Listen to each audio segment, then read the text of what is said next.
Throwing a party in an hour, the way the young ones do it here on BBC Two, after our tribute to Rick Mayall continues now with Lord of Misrule. And there's some strong language.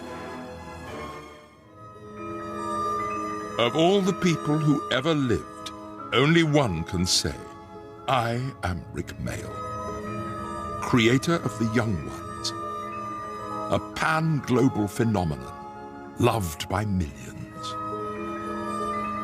On the day he was born, the gods cried, let there be light entertainment. And there was. He dreamt the impossible dream, and there will never be another.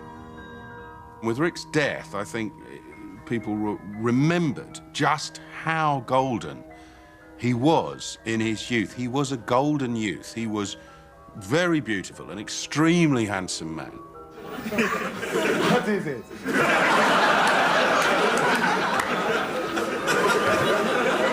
Right on.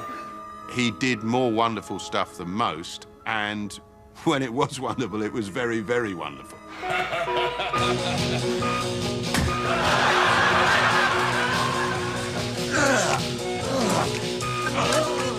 If there's been a funnier person, I don't know who it is. I couldn't name anyone who's made me laugh any more than that man did. As the one person in the Young Ones who was both performer and writer, he was the central driving force of the Young Ones. He was the greatest of us all in that way. Rick seemed to be able to produce this stuff and be fairly sane and normal, which is great,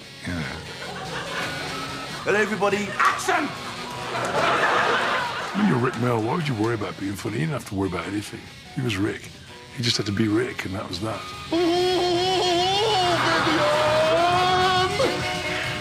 Comedy weapon, joke machine, gag apocalypse.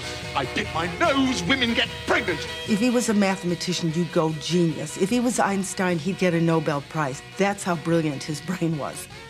Not that many are beautiful and that funny. We can't believe he's gone because he's still here. In interviews, films, and photographs never seen before. Some things last forever. Like the legend of Rick Mayall. Why isn't Rick Mayall in a 3-hour program? Why is he only in a 40-minute program with other actors in it, for God's sake? Surely it should just be Rick talking about himself on his own forever.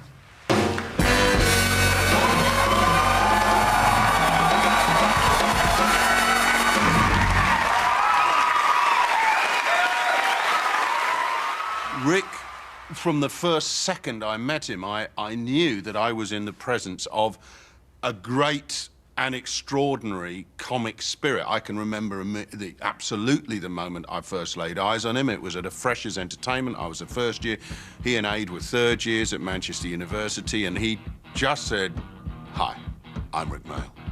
And he said it with such utter confidence, as utter joy in himself. I mean, he had some quite good lines. He said something about the first rule you have to do if you're a first year is if you're a girl, you have to shag Rick Mayall, and if you're a guy, you have to introduce Rick Mayall to a girl that he can shag, or something like that. But it was the wonderful comedic confidence. He enjoyed being Rick Mayall enormously and hilariously. He certainly wasn't shy in proclaiming that he was the best. You can do that if you are the best, can't you? His kind of shtick was these layers of fake modesty and fake arrogance. You never could tell which was which, but you knew ultimately that he was a big-hearted and warm person, and he didn't, as much as he kind of grandstanded this insane sort of boasty personality, he had a huge amount of humility. Am I pleased to see you, or did I just put a canoe in my pocket? Down, boy, down! I have always been known as the man with the largest penis on the planet. I've always kept quiet about that. What does a man with a 2-foot cock have for breakfast? This morning I had a boiled egg.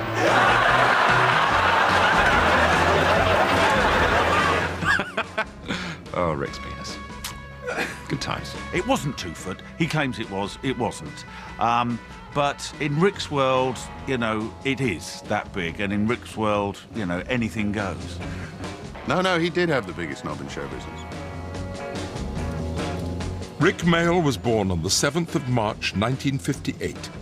A Pisces, the poet of the zodiac, destined to fill the world with love, anarchy, and wonderful violence.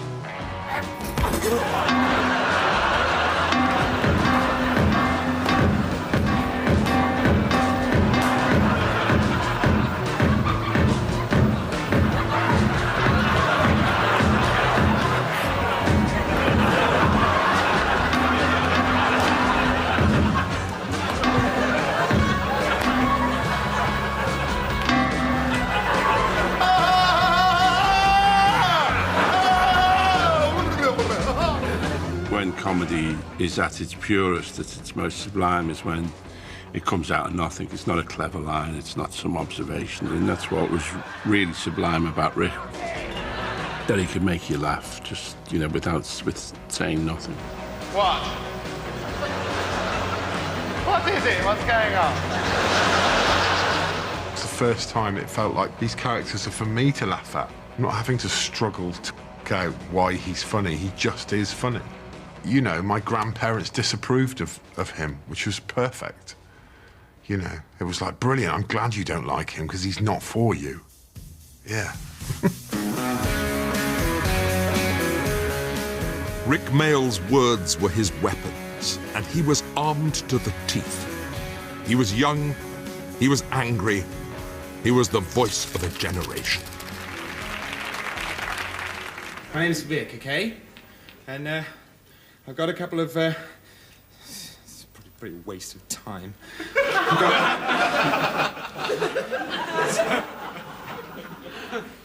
Right, got a couple of poems here. I don't know if any of you are into poetry at all. Shut up! I've always liked being crap. Playing people who are really crap at doing things. Perhaps I should ask Vanessa Redgrave. But I don't know Vanessa Redgrave. And neither do you, theatre. First of all, he was so beautiful. Your eyes hurt. And then he did that poem about Vanessa Redgrave, and I've never had that experience since, is that you saw the total star.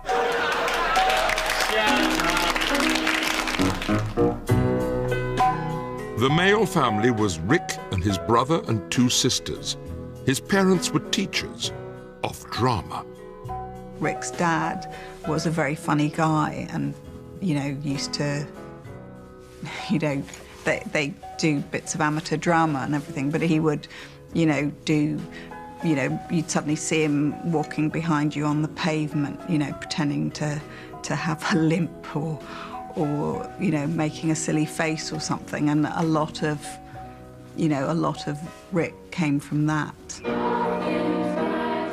There would never be anything ordinary about Rick Mayall, and the sign of things to come happened at his school in Droitwich, Worcestershire. The children were there to praise the Lord, but they found the Rick Mayall. My teacher said to me, "Now, Richard, I don't want you to sing at all because your voice is horrible. You have got a horrible voice, Richard. I'm quite serious about this. So I want you to move your mouth as if you are singing the hymns, but I don't want you to make any sound at all with that horrible voice of yours. Do you understand?" "Yes, miss." So up we stood in front of the teachers, and I was going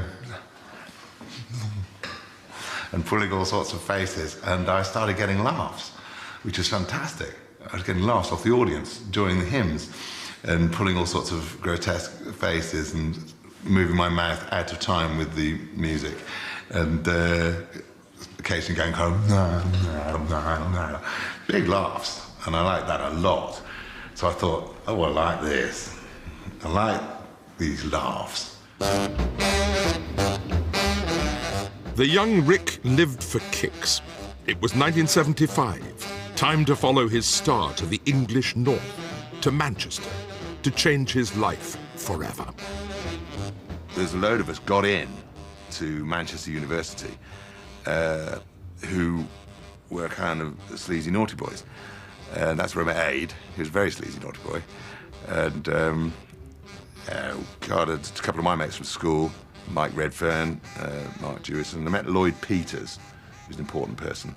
He's from Leeds. We liked the physical. We were very into not just Python, but Laurel and Hardy and the Marx Brothers. And he could do this amazing party trick where he bent the top of his ear into his ear hole.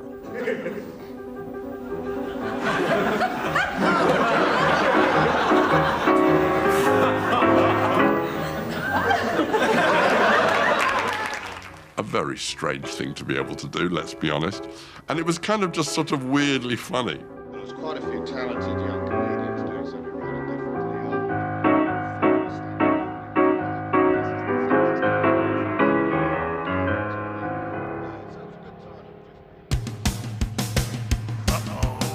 Destiny decided the University of Manchester would be the start of it all. Rick was amongst friends. Let's go. And they called themselves 20th Century Coyote. Blood, sugar, sex, magic. Love and violence. Rick and Aid. We thought we need someone bigger and louder and more dangerous. And I'm saying, what about that blonde guy? And everybody was really scared of Aid. He had this fantastic long blonde hair and these John Lennon spectacles on. But I do remember going up and saying, hi, Ed. Hi. What do you want? And immediately the relationship was born. Adrian Edmondson, the prince, the one who knew what had to be done. Together they were everything, intertwined and ascending to the stuff of legend. Two stars colliding for a lifetime. It was fate, and there were pubs. I'm afraid we used to pass a hat round afterwards. And then with the meagre money we got from that, we'd get drunk. Which seemed like fantastic. Go to pub, make a load of people laugh, get drunk. Where's the problem in that? Show off, make some people laugh, get drunk. Ask girls to come and see it. Girls get impressed by the show, shag girls. Shag girls, get drunk, have good time. That is light entertainment. Manchester was conquered and London was calling. To the lawless underworld of Soho they came. I'll do you, sunshine. 20th Century Coyote. Now just Rick and Aid, a.k.a. the Dangerous Brothers. I first saw Rick. I didn't know it was Rick. I just knew this wonderful, extraordinary double act that he did with Adrian Edmondson. And that's the first time I saw it. And I marked them down at the time as being, these are this is something pretty extraordinary. You know, these guys are special. Get over there, Jim. What's that? The French goose with a berry on pegging buttons in a lift with his beak. And the lift goes up and down. What's that?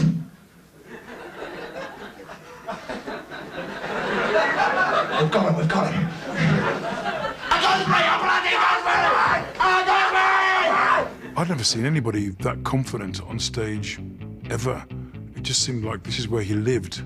He was completely in control of that audience, and people like Jack Nicholson were going to see the show. And Rick was just, and Robin Williams was performing, and Rick was just not even considering them as competition, you know. He was just on stage loving it. He would just stare at the audience, he'd just start talking, he would go, and it was just hilariously funny. He just thought, this guy could do anything he likes. Yeah, we got some,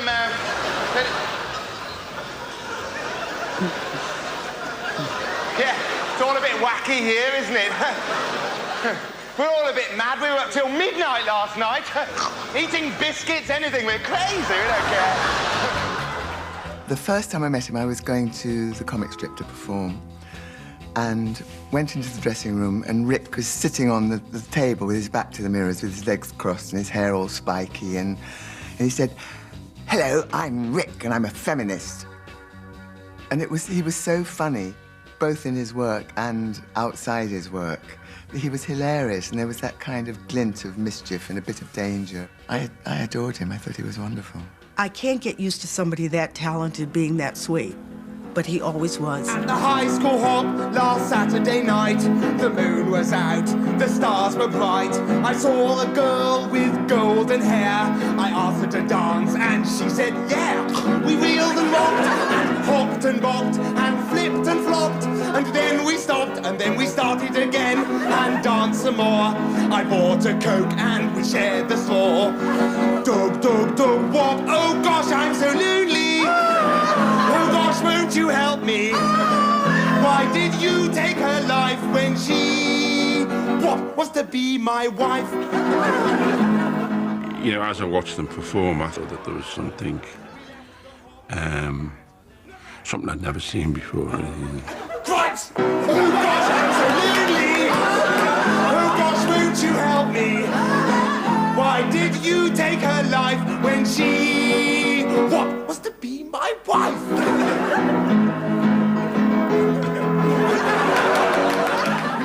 The brightest and the best were drawn to the comic strip club. French and Saunders, Planer and Richardson, Arnold Brown, Alexei and Rick and Aid. Delirious, exuberant. Next stop, television. I like millions and millions of people looking at me, just looking at me, because it's all in my eyes. It's all in my eyes. The eyes of the television audience lit up at the sight of Kevin Turvey, and Rick Mayall became a star. Do you know how much it costs to go to America? 96 quid, that's how much. Where am I going to get that kind of money? I was mesmerised by Kevin Turvey. Yes, Kevin Turvey from Birmingham. Kevin Turvey. Peerless. One day there was a knock at the door, and so I answered it and it was the milkman. And I paid him, and he went away, and I closed the door again and came back inside, and I mean, that's got nothing to do with the story, right? But, no, I just wanted to make it clear that I'm the kind of person who pays his debts. It was almost like the sort of comic diary of a serial killer, you know. You thought, oh, this guy's weird. This is really weird. This is not normal. So I went down to the kitchen, right? That's where I normally have my breakfast, you know. It's got all the gear in there, all the forks and stuff. Yeah, no, you know, as I've been there, I've seen it. So that's where I went. Like, you know, I went down the stairs. Well, we got these stairs in our house that attaches the first floor to the bottom floor. No, it's dead convenient, like, where it saves all that trouble of, like, getting out the window and shinning down the drain pipe, you know, breaking into the kitchen window, going in and doing it all in there. It's a waste of time. So I use the stairs anyway, as per usual. Kevin Turvey was so boring and so precise. He saw himself as an investigative reporter, and he would investigate lampposts or something. And he was in love with a girl called Teresa Kelly, who wasn't interested in him. So I went over to the phone and picked it up, right? Dialed the number. I won't actually, like, tell you what the number was, because it's not important. It'll just waste time if we start talking about telephone. And she answered. I got the number right, and she said, hello? I said, Teresa Kelly? This is Kevin Turvey. Would you like to come over and have supper with me? What we're having is potatoes and gravy and sausages with nothing on it at all. And then have sex with me afterwards. And she said, well, I'd like to, Kevin, but I've just been hit by a bus and I'll be in a coma until Wednesday. It's always happening to her, that. There were other strange characters around in the 1980s, and confrontation was everywhere.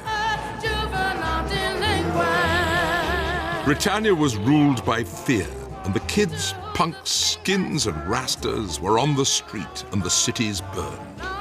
From the flames stepped the people's poet.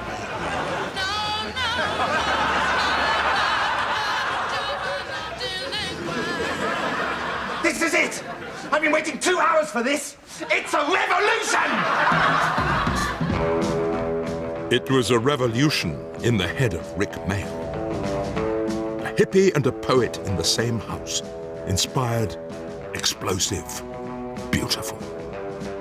Because although to you lot, I seem to have about as much importance as hippie. A hippie, it does happen to be me that does all the cleaning round here. Moan, bawling, just because you do a little bit of housework. Oh, Neil! Orange Peel! If only I could see you again! Into the student house came Aid Edmondson's psychotic Vivian, Chris Ryan as the cool guy Mike, and all kinds of Alexei Sale. At just 24 years old, the sexy genius Rick Mayall gave the people the young ones. Once in every lifetime comes a love like this. Oh, I need you, you need me. Oh, my darling, can't you see, young ones? The Young Ones was absolutely a revolutionary series. It's one of the greatest TV shows of all time, really, of British comedy. And it really was the launching pad for all our careers. I definitely thought I'm in the presence of greatness here. This is terrifically good. Part of the reason it's so good, it's innocent. You know, it's unstructured. It just ignores any of the rules because they didn't know what the rules were. Young Ones was a hit from the first episode, and Rick was clearly the star from the first episode, and that's rare. That doesn't happen very often. I certainly didn't know whether anything would happen with it, but it did. And it was amazing when it took off, you know, almost immediately it was responded to. I thought The Young Ones was one of the best things I'd ever seen because it was different to all the other stuff that went on. It had a different sensibility to it. There was a moment where the lunatics had taken over the asylum and it was great. I was in the audience at a lot of those shows, and Rick and Aid, I think Aid was chanting, as Vivian was chanting, "Virgin, you're a virgin, virgin!" They had this big, sort of slappy, girly fight, slapping at each other. Virgin! I'm not a virgin! Virgin! I am not a virgin!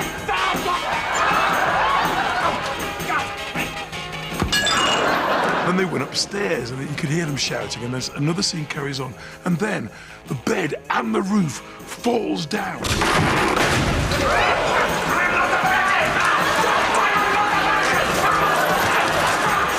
And they're continuing fighting. It was one of the greatest stunts I've ever seen done in a TV studio, ever. Honest to God, you just thought, who are these guys? And how are they allowed to do this? It was just brilliant.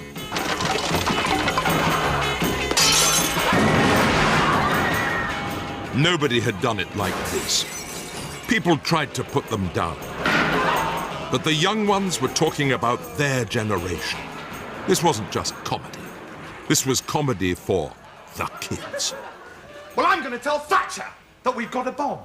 And that if she doesn't do something to help the kids, by this afternoon, we're going to blow up England! Suddenly there was a strain of comedy that was directed specifically at young people and went completely over the heads of the grown-ups who sort of thought it was crude and stupid, you know, when it was blisteringly smart and incredibly funny and so relevant.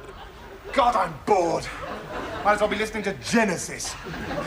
My friends and I were disciples of the Young Ones, you know? As I recall, it was the only thing we thought about.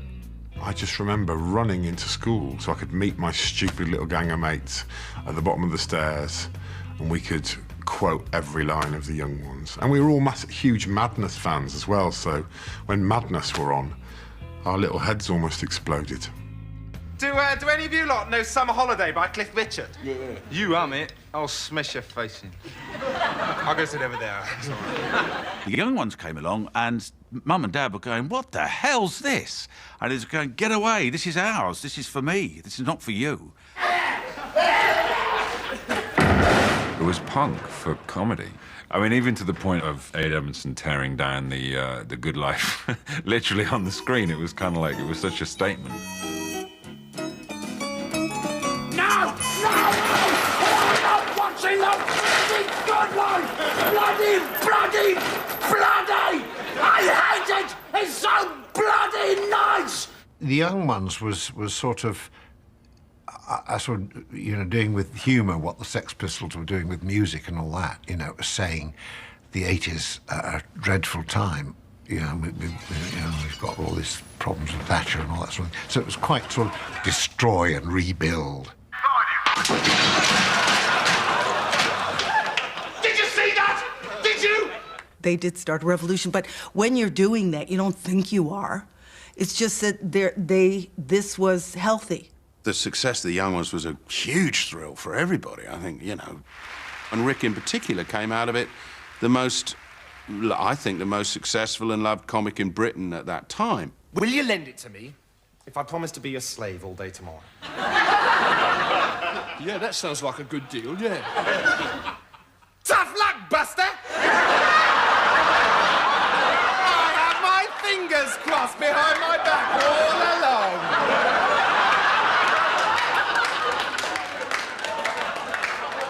Rick and the Young Ones was just breathtaking. I just thought it was a fantastic comic creation.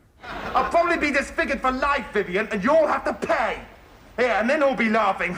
Not you, matey. That's for sure. Yeah, well, just don't break the glass when you tear your face off, that's all. I won't. I won't because... it's not true. It was a joke I made up, and you fell for it like the fascists you are. You felt like you were in on a joke. You were sort of laughing with him and laughing at him. It was just so exciting. Occupying the refectory, so what? This is the real stuff. I'm a fugitive, a desperado. I'm going to form a new union society, right, with me as president. People who don't pay their TV licenses against the Nazis. This is only the beginning. I just loved the kind of weird magical realism of the show. I used to love the fact that the vermin and the vegetables spoke in the house, and it existed in this weird surrealist bubble. There was something, it was like Narnia. Fueling Rick's fire with jokes were Lisa Mayer and Ben Elton, comrades writing lurid tales of student life in Manchester. When you were all at university, did you meet people like the people you play, or on a We mild... were people like Yes. the people we... You were? Well, they were. Ben and I both lived in a house at different times that was basically exactly the same, if not a bit worse, than the house that they live in the show.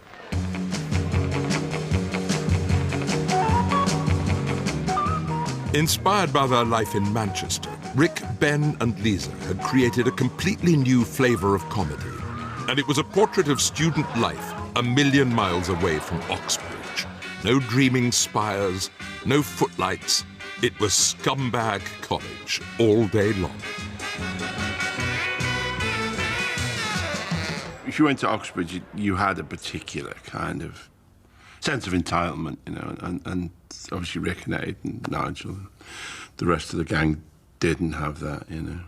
It was central that they hadn't been to Oxford or Cambridge yet. They weren't polluted with that particular kind of way of doing things.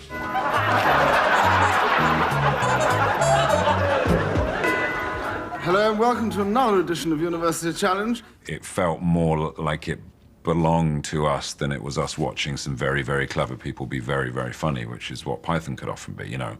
You'd see Pythons do sketches about philosophers and stuff, and you'd marvel at the brilliance of it, but you didn't feel like, I don't know anything about that. Whereas I knew everything about, you know, bogies and Toxothor O'Grady and all that stuff. That felt, yeah, that's definitely my wheelhouse. There was something, clearly in Ben, and I suspect in Rick as well, there was something of Manchester looking out at the rest of the world and saying, come on, we're as good as you. We're going to take you on. The beautiful young ones were on a high and couldn't get much higher. I met Little Richard once and we talked about how to give the audience a good time. I said, get the band on the stage and you get the audience high. When they're as high, you get on the stage yourself, and then you take them higher till they can't get no higher. And when they can't get no higher, you get off that stage. It was all over for this revolutionary sitcom. After 12 episodes of anarchy, the young ones crashed and burned. That's why we finished The Young Ones after 2 series. Well, I think we've done really, really, really, really well. And we've always tried to keep the jokes original. We can't think of any more originality because their brains are just exhausted. They've had a really good shagging, okay? Kill the students. Drive the bus off the cliff. Finish, walk away. Next one. Resistance was futile. The boy from Droitwich was now king of comedy.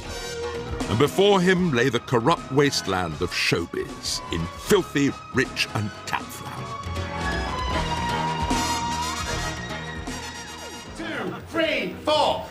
Happiness, happiness. Thank you, ladies and gentlemen. God bless you one and all. The greatest thing that I possess, the smile of a child, a beautiful woman, just simply being British. Rick was a very, very handsome man. In all his comedy, he made himself ugly. He would give himself this supercilious sneer, and he discovered that very early on, literally looking down his nose and literally sneering and snorting at what the character would consider to be his inferiors. Well, well, well, wonders will never cease. Eddie Catflap's been thinking. Put out some bunting, organise a street party, let off some fireworks, telephone the Queen, give everyone a week's holiday. The man with no brain's been thinking. Everybody go to the lavatory in amazement. One series was all we saw of Richie Rich. The young and the restless Rick Mayall had films to make. Comic strip films. 1, 2, 3, 4, 5, 6, 7.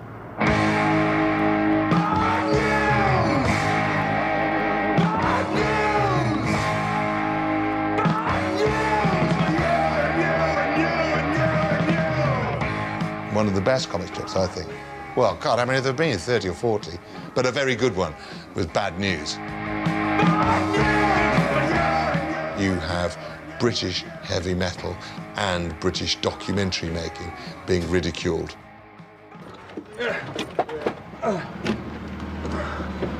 Yeah, I feel a bit wrecked, you know. Did you see the whistle test last night? Sort of, yeah, but I was really stoned, you know, and I drank a bottle of brandy, and yeah, I was with this chick, and we were just about to get down to it. I went and put my foot through the television set. Ah, no. Yeah, so it sort of blew up a bit, you know, and set fire to the curtains, and well, I missed the second half of the show. So I bet your mum was really angry. But she wasn't there. Was she dead? Yeah, but I mean, when she gets back, she's going to be really angry. She won't be getting back. How come? Because she's dead. Hey? She's dead, then? Oh, I get it. Alan's called Vim and your mum's dead. Bad News was one of those things that everybody thinks is a copy of Spinal Tap, but was actually, you know, just people having the same idea simultaneously. Rick was so in love with himself. He was the centre of the world. He was the centre of attention. So whatever was happening, whatever Rick was doing, that was the best, you know? And he wasn't afraid to say that.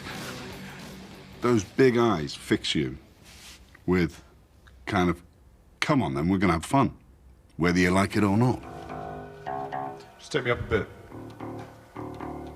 Yeah? Up a bit more. Just a touch more. Shut up. Can go up a little bit higher, can't it? I know. All right, just another 2 or 3 notches. Good. Yes. Oh, well, just a little bit more. Okay. Okay. Up a touch. Up just a touch. Lovely. Okay, we'll try it there.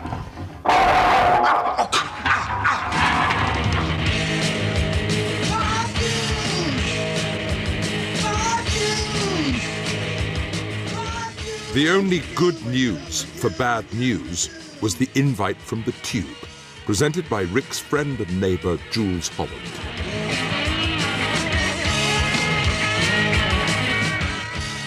You're a very visual band indeed. Well, you still want to do an interview?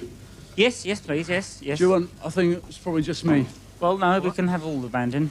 Whatever. I remember when they came up and were doing the bad news on the tube, and they said, right, OK, so you do this, and you said, I was suddenly having to remember, and it was like, I said, well, you're going to have to guide me through this, because I haven't really, but they assumed, like them, I could do acting, but that wasn't really my speciality. And what are you saying to the kids? What I'm trying to say, I mean, when I'm writing a song, I look around, right, and I see everything in the world that's happening, and I'm just asking for vengeance, that's all.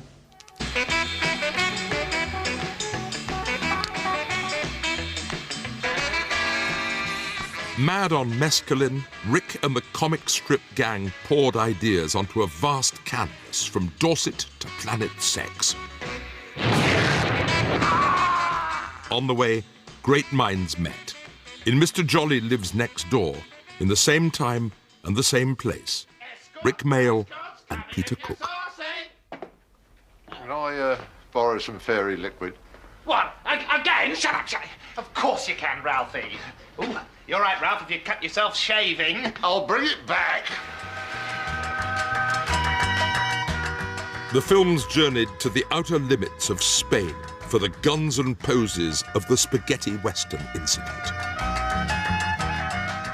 You start the row. I went first last time. No, you didn't. Did. Didn't. Did. Didn't. Did. Fistful of Traveller's Checks was absolutely brilliant because I just like dressing up. I wonder if comedy was slightly more proud in those days. You could make a larger, prouder twat of yourself. Yes. The comic strip presents the Fistful of Traveller's Checks just knocked my socks off. I mean, totally and utterly changed me as a sort of fan of comedy and as a person, I think. It was just incredibly good fun. It was like a holiday of massive drinking, gambling, getting sunburnt, and making a film at the same time. The swagger within Rick Mayall was straining at the leash when along came the biggest of big characters, Lord Flashheart. I really did think old Flash would have turned up. Best man to Rowan Atkinson's Blackadder. I remember when he first entered in front of the audience, there was an audible gasp. It's me! And he burst onto the set, and the audience just went, whoa, who's that? Flash by name, Flash by nature. We're all into our characters and letting the comedy take care of itself, and then this force of nature erupts on the set, and you kind of get carried along in its wake. I mean, including Rowan, you're just kind of hanging on to Rick's shirt tails, really. Thanks, bridesmaid. Like the beard. Gives me something to hang on to. Nobody knew it was Rick because he was wearing this extraordinary blonde wig that he'd had commissioned secretly from the makeup ladies, which was adorned with tiny seashells, which was his idea, which nobody could possibly have seen, but that he was a kind of mad perfectionist as well. I've got a plan, and it's as hot as my pants! When I joined Blackadder and started writing Blackadder 2, I was determined that Rick should be in it. I mean, he could not be a regular, he wouldn't have wanted to be, and they certainly probably wouldn't have had him. Flashheart is a great character, it's well written. That was what Rick could do, he could inspire you to write good stuff for him. So long, suckers! Next time you get bored of your lives, give me a call, and I'll come round and kill you! Bye, Edmund, and thanks for everything! Hooray! The scene-stealing Flashheart came twice, returning to make life in the First World War trenches even worse for Captain Blackadder. Ha! Eat knuckle, Fritz! First World War, you never kind of think of it as sexy, but Flashheart comes on and his gear is so sex. I mean, it's just total 200% sex. And it just made me move and just be. It was great. I got my pistol, I got my lariat, I've got everything I need. It's just, I am a living penis. Mind if I use your phone? If word gets out that I'm missing, 500 girls will kill themselves. I wouldn't want them on my conscience. Not that they want to be on my face.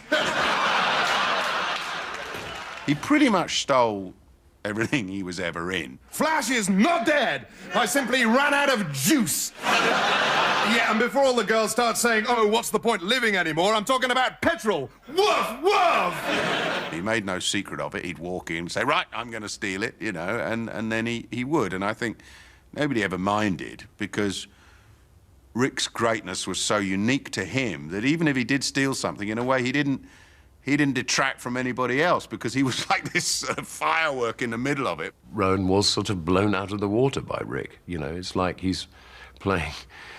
He's not playing by the rules. He's actually come on and just ripped through the whole episode and stolen it lock, stock and barrel.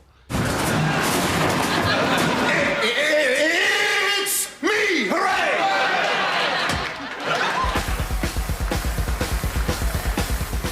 The UK was now ruled by a new breed of politician, and Rick wanted to fight back. He met the writers, Marx and Gran, to plot his revenge on the government. I said, yeah, I want a real bastard who's in the... And we were talking about how much we hated the Conservative government because of the unhappiness that they caused. I mean, real pain, hardship and unemployment, and they destabilised the only kind of defence that they had, the union movement. But really, we just wanted to get some laughs. And I need a target, I need someone I hate to be. And so I said bastard, and someone probably, Lawrence or Morris, said, well, we call him Bastard. Yeah, that's good. Conservative MP Alan Bastard was the supervillain Rick was born to play. Hello, Alan Bastard, biggest majority in the House of Commons. He beautifully embodied the evilness of that regime. Remember the fortune, Scuff? Indeed I do, I made a fortune. To carry that kind of arrogance and sneer and snobbery and bigotry without making it too horrible to watch it's really, really clever. He just, I think Rick had a power to what he did, which made him always watchable. And when he does Alan Bastard and all that, nasty, nasty character, but there was something kind of terribly watchable about it. I'm your new French mistress.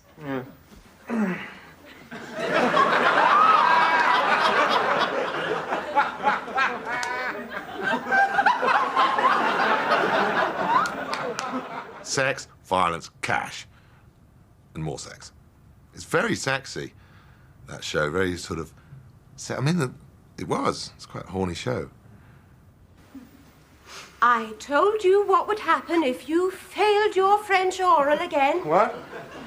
It's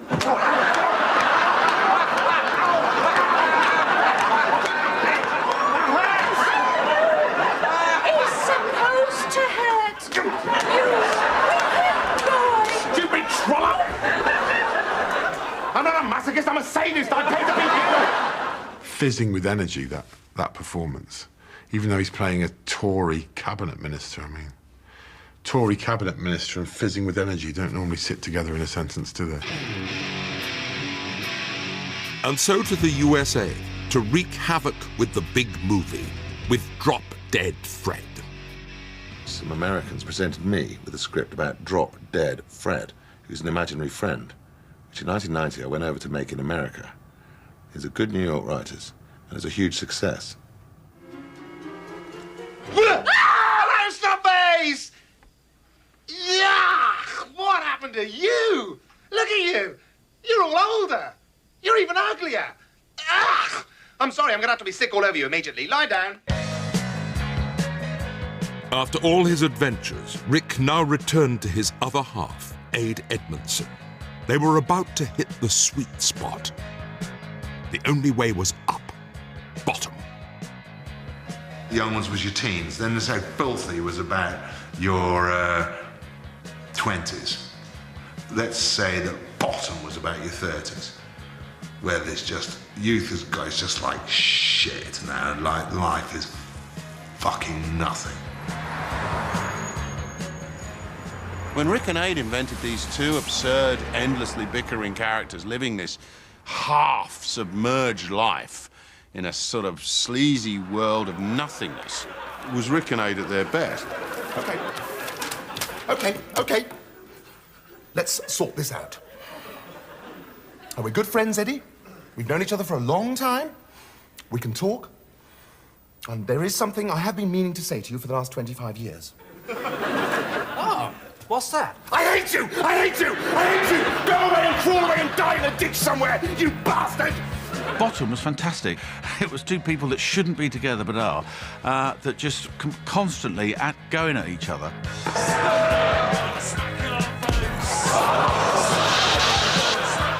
They're an unbeatable combination of physicality and violence. They're like a real-life Tom and Jerry, you know.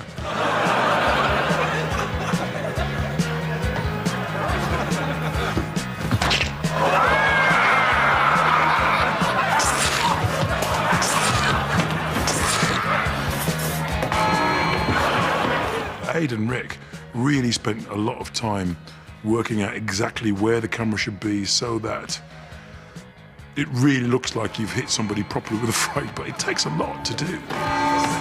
They were capable of really, really smart, blistering satire, fantastic sort of politically skewed, you know, contemporary comedy, and yet you could see what they loved doing was punching each other in the face, you know?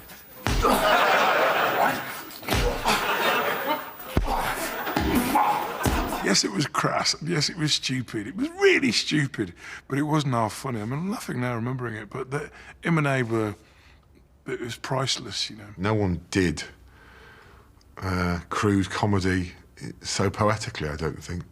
It had an unreality. That was absolutely what Rick and Aid were about. Yeah! An absurd unreality of two idiots who could never really compete in the real world. People sort of fell for him and were worried for him, you know, because he was this sort of just complete idiot, but trying to mean well, but getting it wrong. And it was like, oh, you know, they just wanted to cuddle him and sort of, you know, befriend him and take him under their wing. The whole soliloquies about life and not having a bird, living with each other and being miserable. I love that. It's Friday night. And everywhere you look, there's buildings full of people all doing it. All doing it, and then stopping and having a fag, and then doing it a bit more. There's not a single one of them saying, hang on a minute, this really isn't fair. I mean, here's us doing it and doing it and doing it, and there's poor old Richie, and he hasn't done it. Ever. He hasn't got anyone to do it to. I'll tell you what, I'll pop down and do it to him for a bit, and then pop back up. Would that be all right?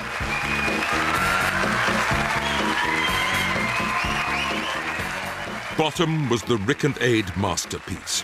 Men leading lives of noisy desperation had never been so spectacularly funny. And Rick's adoring fans loved every minute.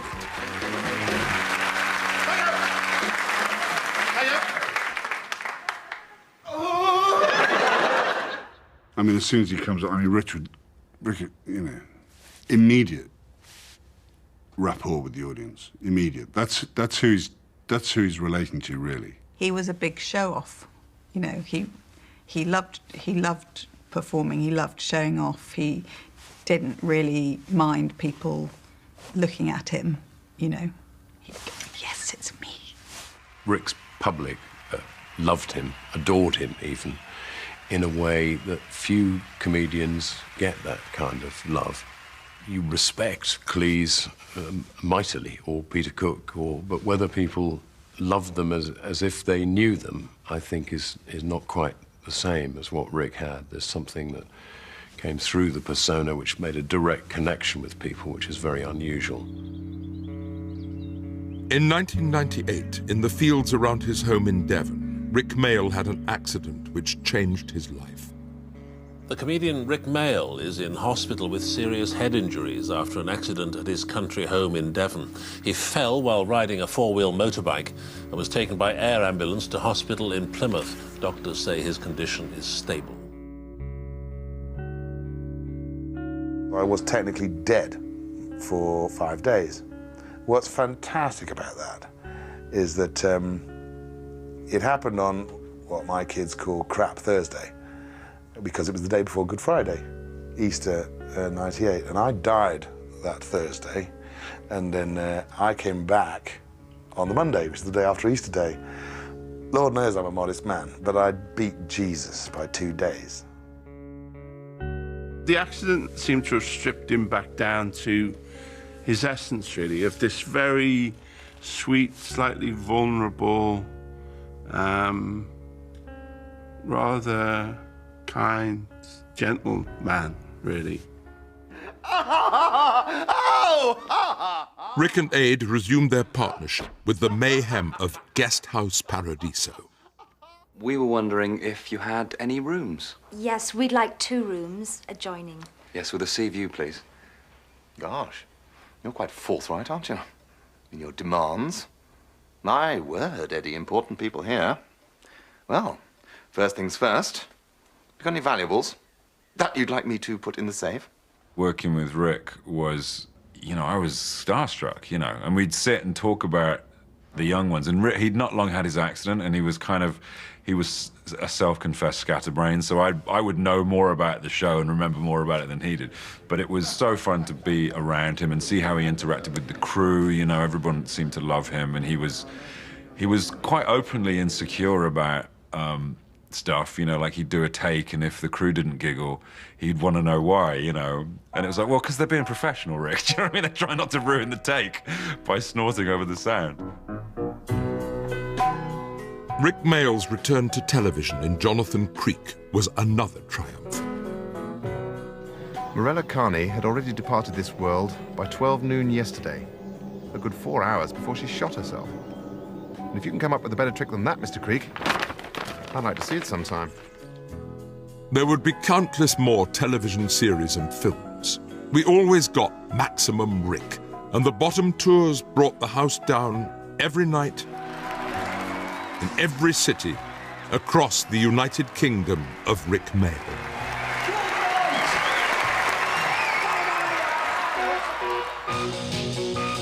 You fat prick! Like good whiskey, Rick Mayall got better with age. The devilment deepening, the behavior unhinged. And as Greg Davis's father in Man Down, a performance as good as it gets. But I wanted to show her how much I cared. So every night, 7:30, I'd walk here and wait for her to come to that very bedroom window. And I'd wave at her and blow her a kiss. She'd blow me a kiss. And I'd walk home again. Every night?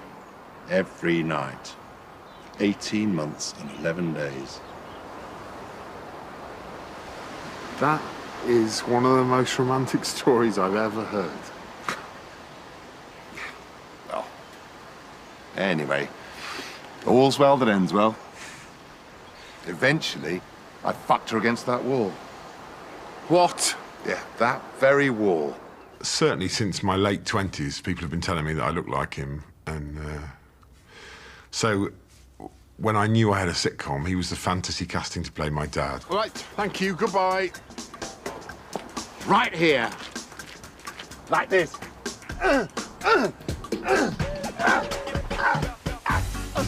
Just is funny to see someone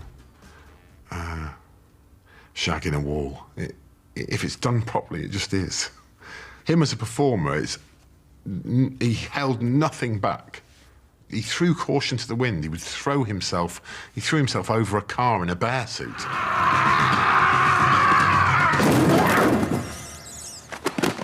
It was a really great atmosphere on set. I had a hug every morning from Rick Mayall. Yeah, every morning on set, I was greeted with a hug. Does he need a hug from the bear?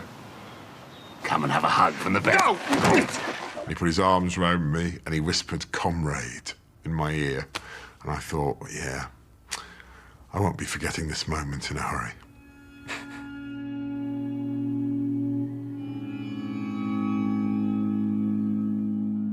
Rick Mayall died on the 9th of June, 2014. He was on all the front pages, I mean, all of them, across the whole range of, red tops to broadsheets, which I can't really think of another person in recent years that the same was quite true of. There was one wonderful thing. I think it was the front page of the Times. And Michael Gove had been saying, we must, in schools, inculcate British values. And next to it was a picture of Rick looking absolutely mad. And I'm sure the Times must have done that on purpose. It was a wonderful, wonderful front page. When he died, there was this extraordinary outpouring of affection that you know, which was, in a way, you just thought how many people loved him, really. I think there was that big outpouring when he died because he never offended anyone. He liked everybody. I wasn't surprised at all by the national reaction to him dying. No, I wasn't surprised at all. Quite right. I think that's what he would have said. Quite right too. It's really wonderful for his family and his kids, and he would have been very pleased, I think.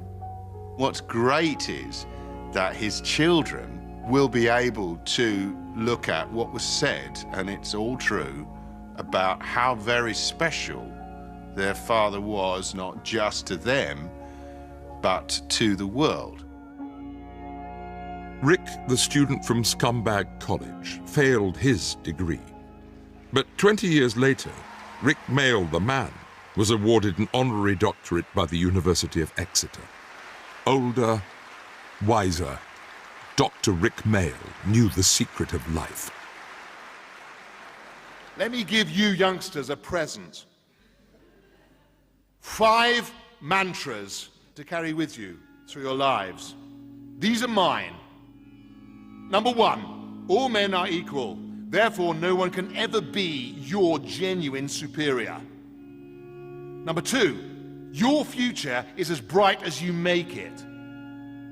Number 3, change is a constant of life, so you must never, ever lose your wisdom. Number 4, if you want to live a full and complete human life, you have to be free. And number 5, love is the answer. Love is the answer. Bon voyage!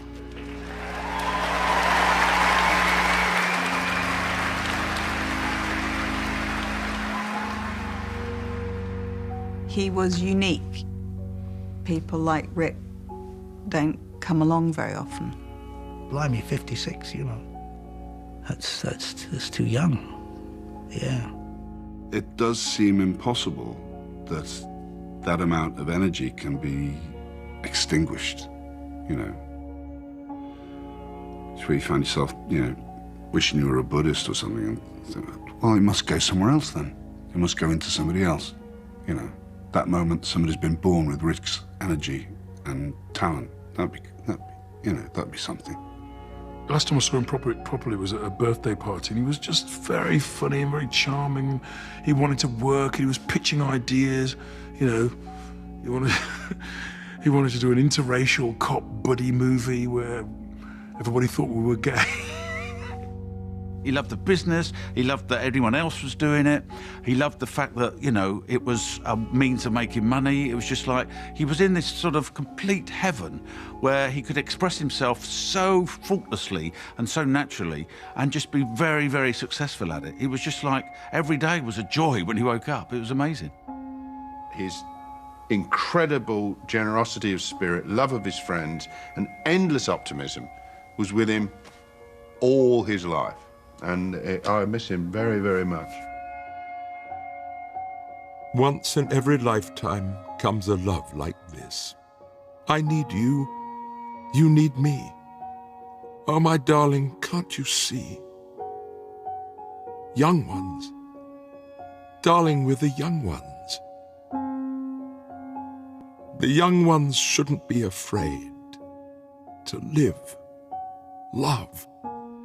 There's a song to be sung, 'cause we may not be the young ones very long.